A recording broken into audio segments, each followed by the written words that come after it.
orang gafaa duran dubbatan jennaan gaa isaaniitu didee dhiyoo manaa godhaasan. Wanni nan irraa haasa'u sagaleen ta'e dhagamu. Wanni nan irraa haasa'u seenaa maa yaadanna waan kaleessa dalagamte waan kaleessa taate maaliif yaadanna qophii afran kadhulootana maaliif qopheessan jarri kun maa qopheessan nutis maa dhufne maaliif barbaachifte jennee galaalle gariin keenya warri akka Ali Birraati wallistoonni gurguddoon kun asitti argamuun deebi'anii immoo wallee isaanii gurraan dhagayaa turre tanan wallisuunis waan guddaadha kanaaf walitti finne kunis bareedaa ta'uu danda'a. Ajaa'ibaan isinitti himaa ummaan abbaan kiyyaa ummaan dhiyaa amata 13tti wal fuudhaniiti gaafas waluun beekan warrumaa walitti fide. Amma ummaa dhiyyaan gaafa dhaman lama dubbooda akkami jaalattee amata bila wajjin turte jennaani egaa wal fuunee turre booda sirba dumbushee ji'a galaa jiru tokko bitee fidee akkasitti jaalaltee irraa naqabdee.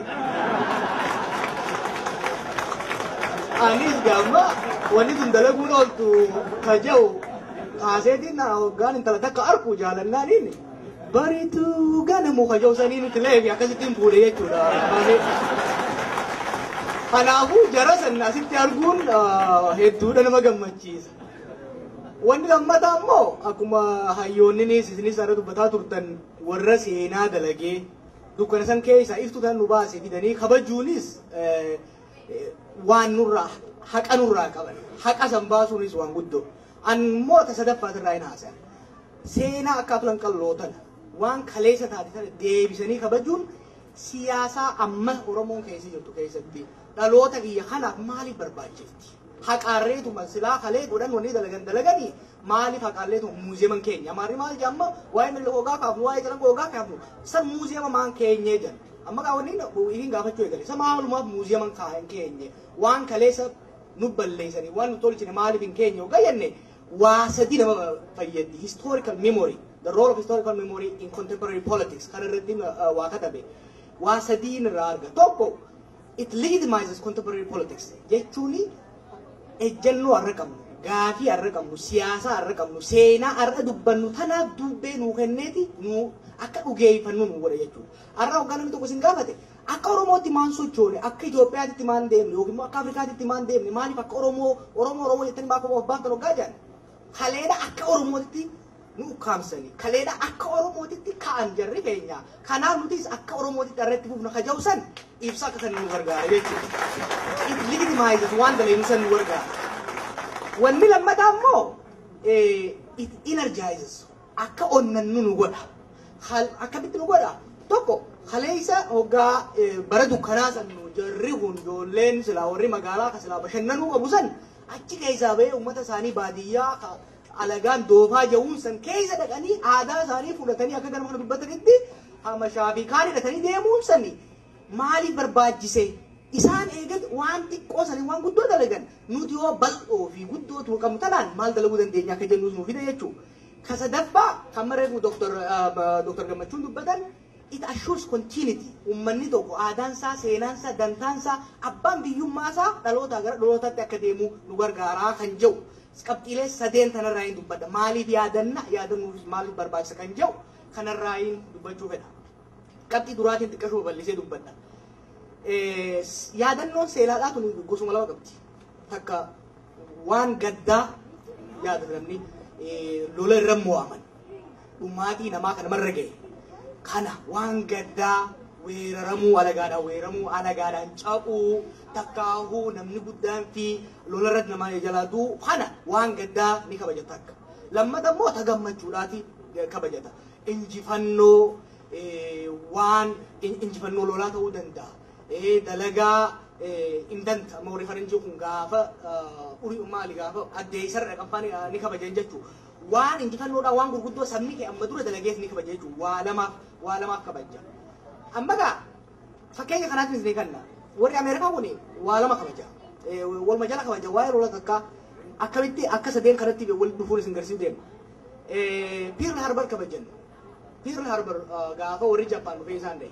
Amattuu ni kabajan. Maaliif kabajan? Waa lama tokko lola addunyaa lammataa irratti yakka warri Ameerikaa kun hojjete kana liitimaayis gochuudha. Tokko san isaan fayyada. Lammata immoo dhaloonni har'aa kun aleellaan akkasiisu akka waggaatti dhufte akkamitti ofirraa dhoorkuu qaba kan jedhu akka onnee keessatti hiratu godha jechuudha. Akkasumatti immoo fakkeenya warri biyya keenya injifannoo Adwaadhaati kabaja. Warra adii irratti injifannoo godhanne dhugaadha. Injifannoo Afrikaati fakkaata. Keessa immoo galaalte faranjii waan injifanneef uummata gurraacha nu waggaa jiru kanaas gadhiituun isaa maamiti kan jiru. Nuti isaan guddoo kan jirus dhaloota isaanii keessatti onneetti gadana jechuudha. Warri Facebook irra jirtanii gartanii amma falmii guddaa nuti goonu keessaa maali? Adawaa kana faarsan. Adawaa kana immoo waggaa faarsanii akka uummata gurraachatti faarsuu fedhan. Kanaaf wanni keessaas deemuun fedhu wannummaan seenaa yaadannuuf seenaan tagaddaanis tagammachuutis waan yaadannuufiitu jira. Yaadannoo bira dabarteeti dalagaan kalee dalagamte san yaadachuun haalli itti yaadannu fireem gochuuni dalagaa irra dalaynuuf humna nuu kenniti. Nuuf dhugeeffatti. Dhugaas ta'uu baatu kijibaas dhugeeffachuudha dandeessi jechuudha. Amma qabxii duraatitti hin deebi'a. Legitimize our current position. Ejjennoodhaan irra qabnu keessa qabsootan maaltu dhalche maaltu fide kan jedhu san beekuu yoo barbaanne deebineeti kakaleessaa san laalle jechuudha. Externally humna alaatti dhoggaa laallu amma fakkeenyaa fi alagoota teenyaa wajjin hoggaa dilgoonu afran qalloo baasuun waan ayyuu Abubakar godhe waan Dr. Ali Birraan godhan waan namni hedduun godhe kana hoggannee as baafnee dubbannuu fi ijaa fi funyaan keessa riguun jirra lagaa maal jechuun jirra. Kaleessa tokko kaleessa jarri keenya kun dukkana san irratti akkamitti akka fincilan hoggaa isaa waan xixiqqashoo afaan fiitiin dubbachuu afaan fiitiin wallisuu waan irratti xiqqoon jennuun ta'a hoggaa isaan dalagan abbootiin keessa maal nurra dalaganii akka farmannu nu gargaara jechuudha dhaloota keenya. Lammata hoo maal nuun jaa mooree alagaa qabsoon ta'e sana amata 40 waan akka on buufne gaangeedha jedha lakki amata 40 keessa nu bar dukkana cillimoo keessa turre har'ammoo ija babaafneeti si wajjin wallaalla. Kanaaf immoo jarra keenya kanaatiitu isin mootummaan ta'e isin mallasaan dhufee nuun kadhane kunoo jarma keenya kanaatiitu nuu dalage ka jiru akka falmannu onnee nuuf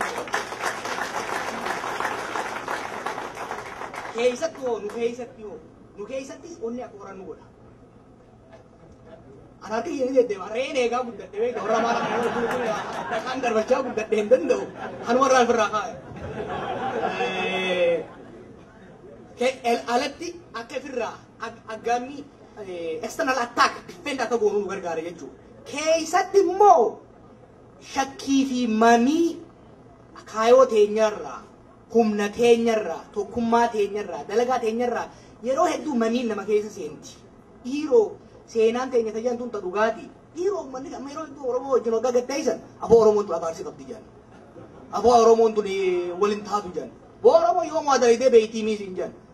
Dhuguma fakkaataa beeki waa hedduu Oromoon balleessitu kan hoggaa laalle saboo Oromoo waadalideetu beeytii jedha. Achi garagalteen kan yaadachiisan isaan Ayyuub Abubakar Ahmad Diisi soddomitti waan inni dalage garta. Jawaar Ahmad Diidami wayii kana dalaguu akkamitti dadhaba akkaan onna dhugodha jechuudha. Lammata seenaan jarri kun dalagan amma ololli guddaan biyya keessa godhamu keessa Oromoon cunqurfamne takkaa'uu ka jiru. Oromoon cunqurfamuu baannaan namni tokko afaan fiitiin dubbatee maaliif du'e kan jiru akka ideoloojii teenya irrattis dalagaa teenya irrattis akka cicciru akka itti amannu yeroo shakkiin nu keessa dhufte shakkii san dhiifnee akka gara ofitti amanutti gaafa mamiin dhufte akka gara abdiitti deemnu nu gargaara jechuudha. Humnoota qaama sadaffaa ta'an warroota akka faranjii kanaaf immoo hoggaa isaan nu gaafatan Oromoon maali hoggaa jedhan Oromoon kaleessa tana turte jidduutti tana taateeti sabboota jarri keenya ka'e akka jennu nu gargaara jechuudha. Yeroo hedduu amma hoggaa laaltan seenaa Oromoo warri kata yeroo hedduu hoggaa gartan Oromoon kaleessa the glorious past the degraded present the glorious past the degraded present the utopian future guddina sirni gadaa haasoineeti sanbooda cadhina namni keenya sirna alagaa keessa seenee dubbanna sanbooda qabsoon teenya rakkoo sana keessaa bahuudhaaf dalagaa nu dalaynu kana akka mirkaneeffannu nu gargaara jechuudha. Amma faranjoonni yeroo hedduu akka Itoophiyaatti yookiin immoo akka nama hundaatti kaatanii maan falmanne jedhan noo nuti maali aaduma tanatti maa ciccitan why do you care so much about language why do you focus on bread siin jedhan hoggas because without my language without my identity there is no bread. Afaanii fi eenyummaa keenya wajjin fudhatan kajoo san akka ibsinu nu gargaara jechuudha. Kan lammataa I said re-energizing humna namaa kennu waan dhaloonni kalee yeroo xiqqoodhaan dalage reefuus tuqeen ture. Hoggaa keessa deebinee ilaalu akkamitti dalaguu danda'an gaafa makiinaan baadiyyaa naman geesse gaafa poolisni hundi gizaachoo fi balaachoo ture san akkamitti kana dalaguu danda'an nummoo gaafa nuti bilisaa manni barnoota afaan Oromootiin dalagu gaafa Ameerikaa irraa sa'a lamatti Kaanadaa dhufee nama kana hundaan wal arguu danda'u gaafa wanni hundi harkaaf miilli keenya nagayaa kana akkamitti laaffanne ka jiru kan akka if gaafannu akka ifitti qaanuuf nu godha jechuudha. Kanaafuu maal nu godha? They set a bar. Wanni amma warri afran qal'oo kun godhe maali? They set such a high bar. Dhaloonni kiyya kun bikka san dhaqqabee dhaloonni lama wal dorgoma walitti naasa'u malee. Abbaa fi ilmi wal dorgomanii beeka. Ilmi waan abbaan dalayde sanii ol dalaguudha fedha. Abbaanis garaa keessa akka ilmi isa caalu barbaada. Abbaan ilma isaa gatii barbaadu ni jira? Hin jiru.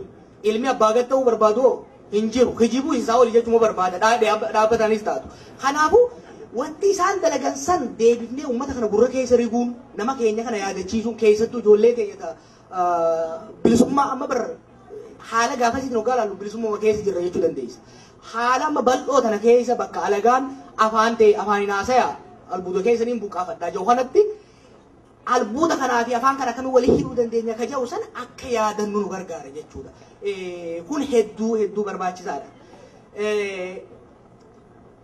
Bu'aan energize gochuun yookiin immoo humnatti kennuun kun immoo haala siyaasaa irratti hundaa'e. Fakkeenyaaf siyaasaan hawaasa tokkoo yoo abdii guddannaadhaan guutamte pessimism, cynicismiin yoo itti guutamte namni hedduu waanuma laafinaa waanuma waddaan qoqqoodamuu namni waanuma wal shakkuu yoo keessa jiraatu taate duuba deebinee waan jarri kaleessaa dalageessan godhuuni possibility nutti agarsiisa jechuudha. Har'a maal wal kijibna Oromoon hedduun haamileen keenya hedduu laafaadha. Hoggaa gad deebitee waan jarri sun godhe agartu immoo kalee idhaatu kana keessa turre lakki har'a hamtuu keessa jiru takka. Kalee namni keenya daran qoqqoodamaadha ture amma reefu Jaafar Alifaan waan haasayan irraa hoggaa agartu. Darri keenya ka daran akkasitti ganda xixiqqaa adda qoqqoodame har'a idaayin waan wayya qabna jetta takka. Lammata immoo deebiteeti jarri sun qoqqoodama san keessa dukkana san keessa nama keenya yoo walii hidhuu danda'an bahaa dhiyaa kaabaa kibbaan. Nuti har'a maaliif ganda walii jaarralleetu moral dilemma keessa si galcha yoo gandaan nama jaaru jiraatu taate waan adda addaa akka jiraatu taate jechuudha. So waan kana godhuuni siyaasaan ta'e yoo shakkiin keessa jiraatu taate san nu gargaara. Talammataa immoo yoo namni bilisummaa isaa argate amma Ameerikaan tuffaa si ajaa'ibsiifti. Jarri kun nagaa qaba. Biyya dimokiraasii qabanii biyya nagaa qabanii maaliif waa'ee injifannoo kaleessa waaliif roorroo kaleessa uummanni isaanirraa hanga yaadatan hoggaa jette akka dhaloonni har'aa kun hin rafneef. Akka dhaloonni har'aa kun wanni isaan har'a enjoy godhu jiran tun wanni gurguddoon har'a isaan ittiin bashannanan tun wareegamaa fi aarsaa dhaloota dabreetiin ta'uu dhufte ta'uusaa wanni kunillee fragile ta'uusaa waan nama harkaa bu'uu dandeessu ta'uusaa agarsiisuudhaaf. Amma Oromoo keessatti har'a namni keenya aboo afaan qabnaa televezyiina qabnaa maal qabna jaa. Wanni kun nama harkaa bu'uu akka danda'u if duuba deebi'uunis akka jirtu namatti wal hubachiisuudhaaf nu gargaara jechuudha afran qalloo kanaaf fiduun. Sadaffaa immoo yoo karaarra jiraanne qabsoon teenyaas bifa nagayaatiin yoo kadeemu taate yoo wanni dalan hunduu bareedaa akkuma maaraatoon isaan eegalan daran saffisiifne irra deemuu jiraannu taate immoo waan isaan keessa turan san ammaas deebisuun bu'aa nu qaba. Bu'aan inni nu qabu sun maali? Karaa irra jiru san irratti daran akka cimsannu nu godha jechuudha. Amma warri amantii yeroo hunda jummaa hunda yookiin immoo alada hunda warri kiristaanaa irra deebi'anii maaliif wal barsiisan? Namichi charchii dhaqe waa'ee charchii dhaquu bu'aa isaa maarratti dabaltaaf yookiin immoo namni masgiida dhaqe maaliif dabaltaaf? The importance is you have to continuously remind people. You have to assure them. You have to reawaken them all the time. Kanaafi seenaa kaleessaa tana dubbachuun namni keenya yoo karaarraayis jiraate karaarratti akka jabaatu godha yoo karaarraa maqee akka karaarratti deebi'u godha jechuudha. Sadaffaa it ensures continuity itti fufiinsi hawaasni tokko itti fufiinsa akka qabaatu gargaara jedhanii jira. Kunis akkuma tuttuquu yaaletti hawaasni akka dammaqe baatiin waggaa waggaadhaan amma biyya kanatti waggaa waggaadhaan godhan biyya Canada Day every year. Isn't every day Canada Day? Why is there one special day? Because to ensure that this liberty, this freedom they have, came because of the past generation. Kanaaf namni keenya akka if dagatee wanni inni harkaa qabu harkaan buuneef duuba deebiin gargaara. Lammaffaa it ensures people remain engaged. Namni keenya akka hirmaannaan isaa siyaasaa keessatti aadaa keessatti Toronto communitiin mana tokko ijaarrattee bakka namni 5,000 jirutti namummaa 5 yoo dhufaa jiraate Oromoon baduu kaatee beeka. Waan akkana kan immoo waa qopheessinu warra nama 200 fa'aa jiraami. Kuni communitiin tunis akka jabaatee deemtu akka if duuba deebine hirmaannaan namaa akka itti fufuu gargaara jechuudha. haala kanaan hoggaa seenaa deebinee wal yaadachiifne hedduudhaan gargaara. Kontiinitiin aadaa keenyaa, kontiinitiin seenaa keenyaa akka itti fuftu godha jechuudha. Amma haala amma keessattuu haala amma siyaasaa amma keessa jiru kana keessatti hedduu barbaachisaadha. Maaliif barbaachisaadha? Waan amma barbaachisa tokko isin yoo hubattan hin beeku nu atleast warri internet irra jiru wanni hedduu amma hedduu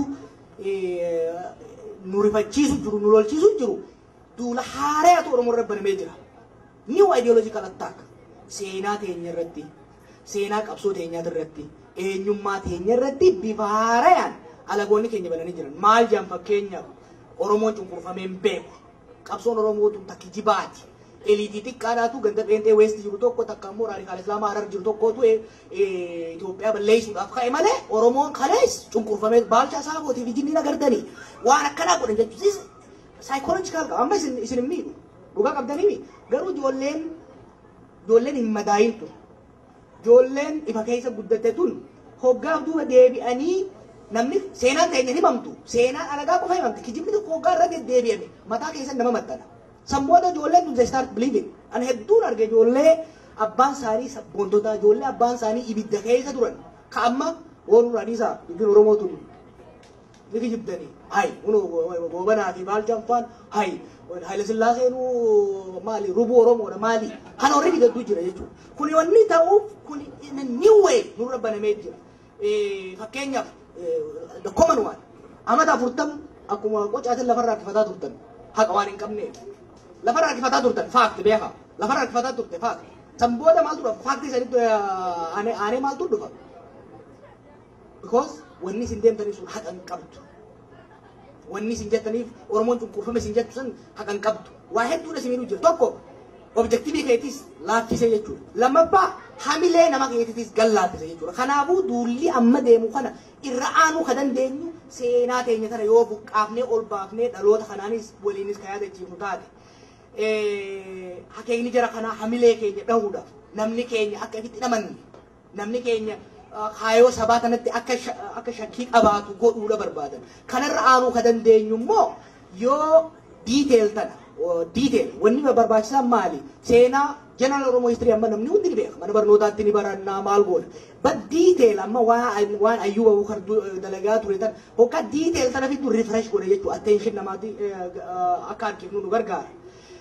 Qabxiin lammataa wanni afran qalloos maccaatu lamaas seenaa Oromoo nama dura dalageessan seenaa qabsoo Oromoodhaa keessa deebinee wanni wal barsiisuu qabnu kabajuu qabnuuf wanni lammataa haala siyaasaan Oromoo amma keessa jirtu irraa wanni yoo isaan jirtu qabsoon Oromoodhaa jaarmayoonni Oromoo akka malee laamshanii jiran akka malee laamshawuu tanarraa tokko walirra duuluu hamaadhaatu jira. Lammata hawaasni jaarmaya kanaa ala jiru akka if jibbu Oromoo tanaas akka jibbu akka if tuffatu ta'ee jira jechuudha. Hanga rakkoo jaarmaya kana wali suphinee wali fayyifnu taa'uu hin qabnu. Wanni goonu maali? Waan harree waa dalaguu dadhabne takalee dalaydeen bohaarsullee waan takkaa jiran waan kalee dalagnee waan kalee namni keenya dalagee hoggaa irra deebine namni keenya xiqqaa akka jabaatu gargaara jechuudha. Bifa kanaani kanaaf waan lamaan kanaaf hedduu barbaachisaadha. Wanni xumuru dhaloota kiyyarraa dhaloonni kiyya hangi tokko ni jijjiiranii fadilfaan achi jiraa yoo deemu baate wanni hubachuu barbaadan waan hubachuu qaban hedduu jira. Hoggaa namni kun hundi dhufee as taa'u wanni dhuftanii as teessanii booring illee yoo ta'e dhaggeeffachuu qabdanii waa hedduu jira.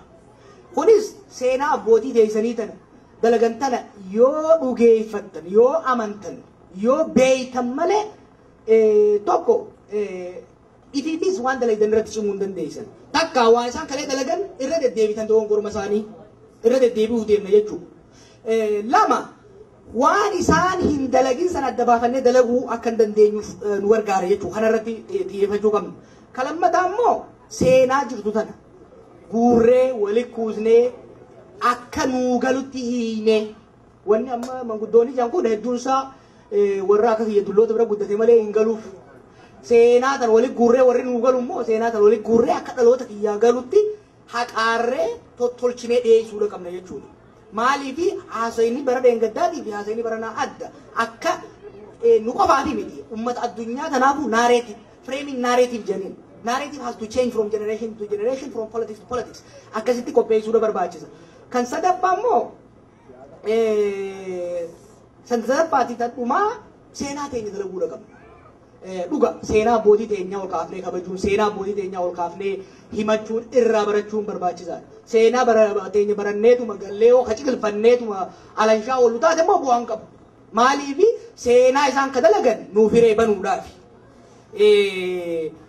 Nuuf hiree banuudhaaf. Nuti seenaa abbootii teenyaatiin boonee jiraatu qofa osoo hin ta'in nama seenaa isaanii olii dalagee isaanis daran boonsee biyya teenyaas karaa isaan irra kaayanii fi kaayoo isaan eegalan san fiixaan baasu ta'uudhaaf nu barbaachisan jaa tanumaaniin goola baasati.